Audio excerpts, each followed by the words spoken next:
According to the president's budget proposal, that $1.8 trillion deficit will exist even with his proposed tax increases on businesses and the wealthy. Administration officials saying to see the benefit of this budget, one can't be short-sighted. You have to look long-term.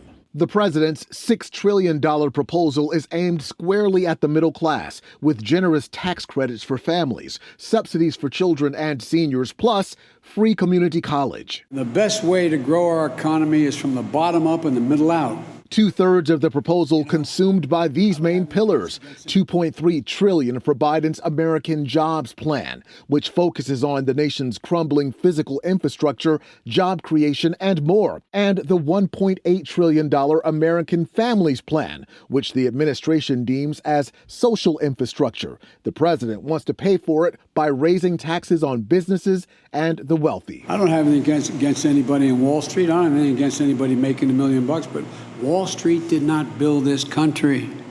The middle class built this country. Even with those tax increases, the country would be $1.8 trillion in the red if the proposal passes as is.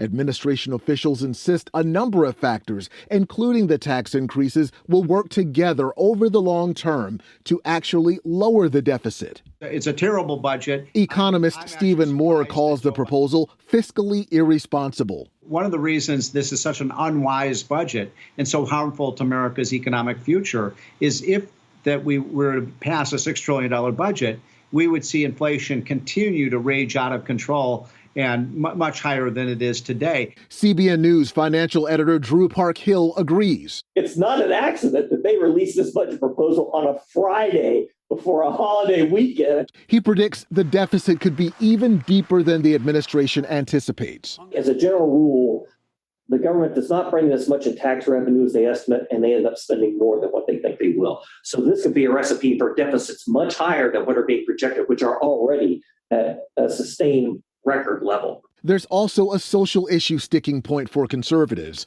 The budget fails to reenact the Hyde Amendment, a long-standing provision which prohibits federal money from being used for abortions. For these 45 years, there's been agreement that maybe you support abortion, but you don't support the idea that someone should be forced to pay for it. That's been the common ground.